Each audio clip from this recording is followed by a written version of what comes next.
sure is fun. That's definitely without a doubt.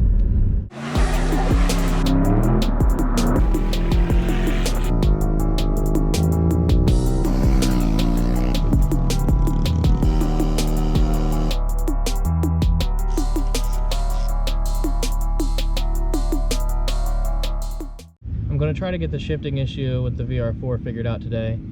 I know the pedal has a lot of free play before it actually engages, so I know that the bad shifting isn't solely due to the fluid that's in the transmission, because there's way too much free play on the pedal. I think there's only supposed to be like 3/4 of an inch of free play before pedal engages, and mine goes down quite a bit. Like it engages right about there. So a lot of free play. And you're not just measuring this little bit here, that's like just slack in the linkage. But you'll feel it like start to actually be firm right there. What I'm gonna do first is have my girlfriend help me bleed the clutch. I already bled the clutch like a gravity bleed, where I just open the bleeder and kind of let the fluid flow through, but that doesn't really force any air out of the system. I was just trying to flush all the old fluid out. So I'm gonna have her pump the pedal while I bleed it underneath. We'll see if that helps, and then if it doesn't completely get rid of the free play, I'm going to adjust the pedal as well.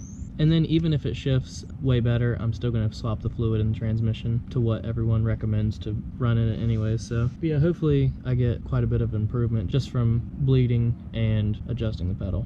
So right there is 6, and then it doesn't get firm until like 3.5. So almost 2.5 inches of free play, which is very excessive. So we'll bleed it, see what it's like then, and then adjust the pedal.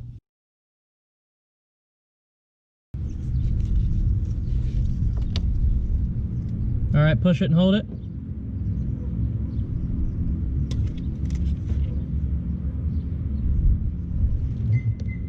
All right, you can let off. All right, push it and hold it.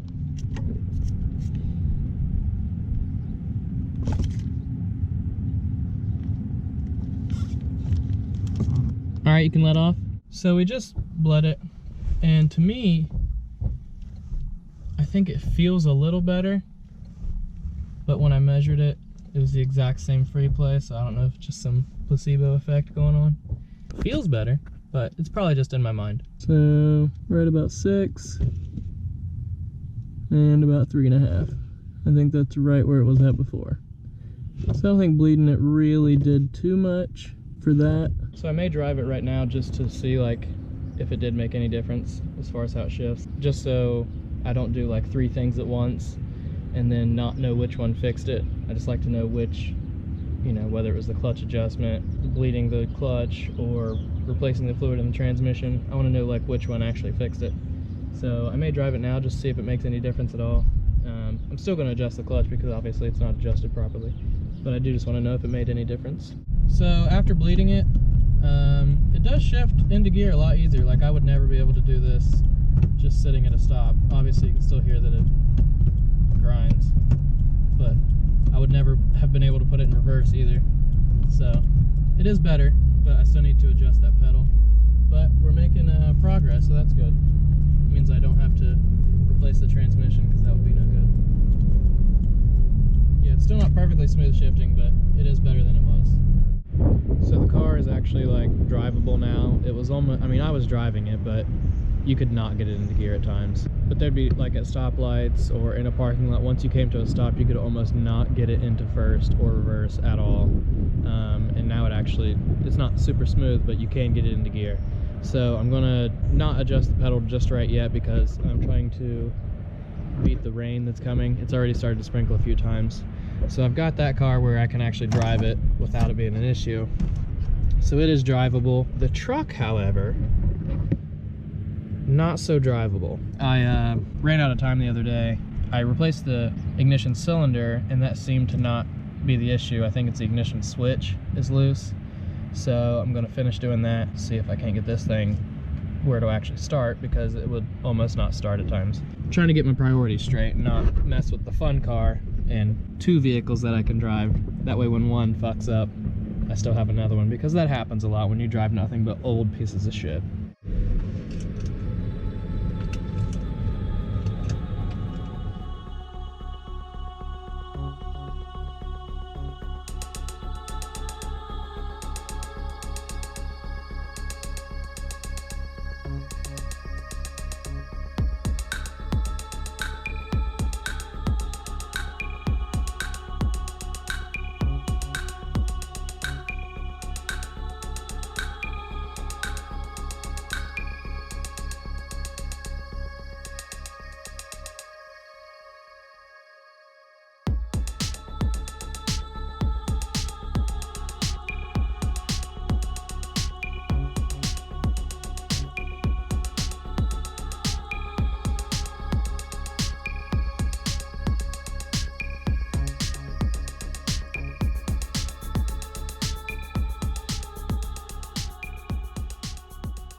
Alright, so now on to the adjusting the clutch pedal on the VR4. So here's how you adjust it, is there's a nut back here. You loosen that, and then you use this serrated part here to spin the whole shaft until you see less or more threads here, until you have the right free play.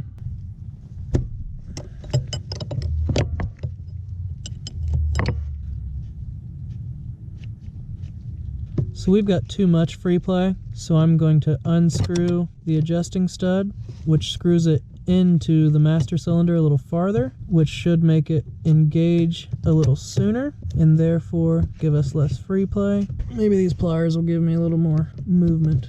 I am working in a pretty tight spot here.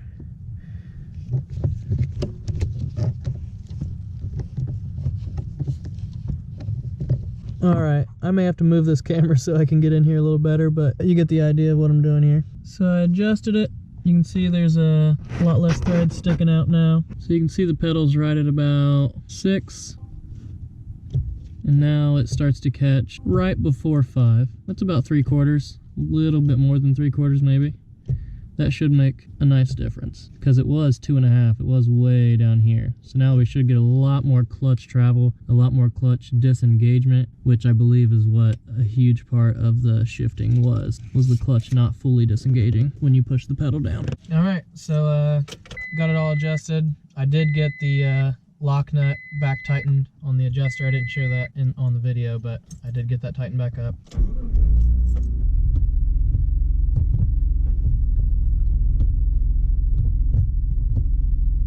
So definitely have a lot less travel,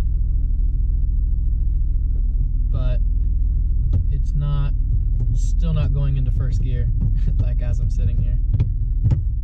Reverse, it went in, but you could hear it clunk. There it went in.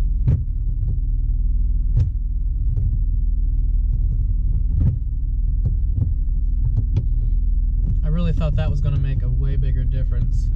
I'll take it for a drive though. See if I notice a difference.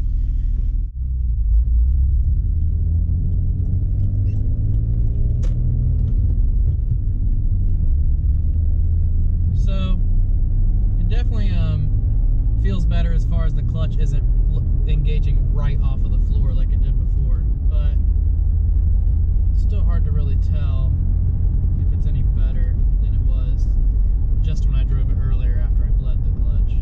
Because really, putting it in gear from a stop or real low speeds was the worst shifting. I mean, yeah, it's shifting pretty good now through the higher gears while I'm moving, but it really was never as bad when I was doing that. So I'll pull over here and go from a stop again. So yeah,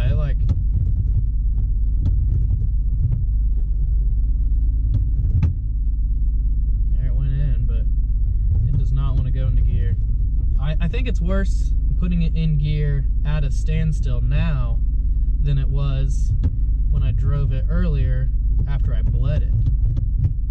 Went right into reverse.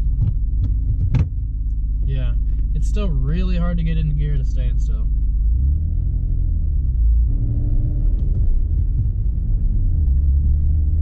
But it seems to be better shifting through the other gears.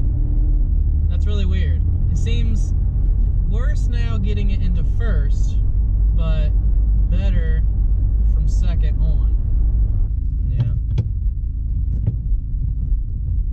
Can't get it into reverse now either.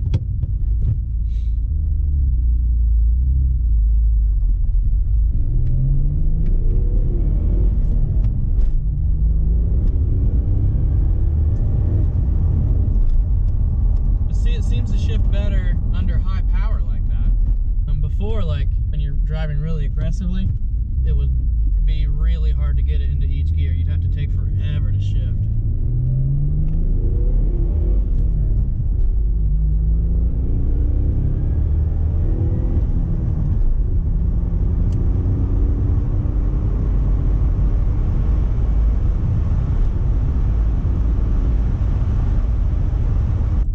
Feels a lot better now than it originally did as far as aggressive driving goes. Alright, so I got the camera set up where you can see the gauges. I'm gonna do just a quick little pull. Nothing like, I'm not gonna go to red line or beat the fuck out of this thing.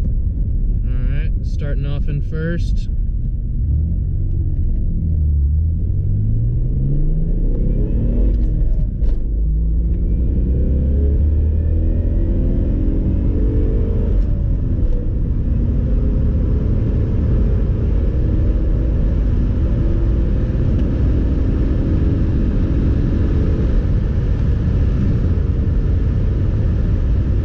Driving through a tunnel here and we'll hear this exhaust.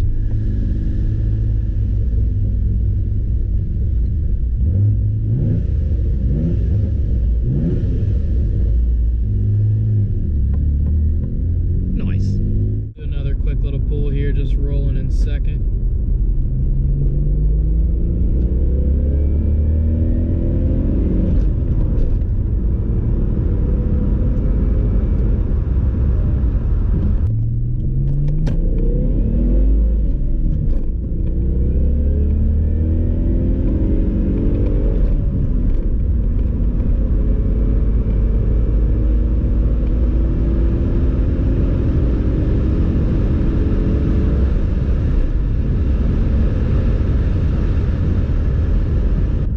Thing sure is fun. That's definitely without a doubt.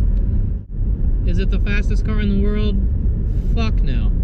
But for a bone stock 1993 Mitsubishi, it's pretty fucking quick and pretty surprising. So I think shifting is improved in second through fifth, but getting it into first and reverse at a standstill is still pretty rough. So I'm hoping that changing that fluid out will be the last piece of the puzzle to get this thing shifting right. I know a lot of people watching this may be skeptical that changing the fluid will make that big of a difference, and they're thinking I'm crazy.